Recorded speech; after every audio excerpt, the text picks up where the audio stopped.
రఘువంశ రామయ్య సుగుణాల సీతమ్మ వరమాల కైవేచు సమయాన శివధనువు విరిచాకె వధువు మది గెలిచాకె మోగింది కళ్యాణ శుభవీణ. కళ్యాణం వైభోగం శ్రీరామచంద్రుని కళ్యాణం.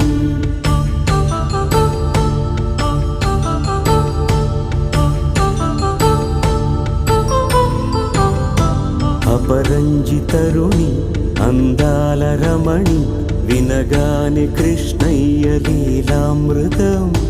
గుడి దాటి కదిలింది తన వెంట నడిచింది గెలిచింది రుక్మిణి ప్రేమాయణం. కళ్యాణం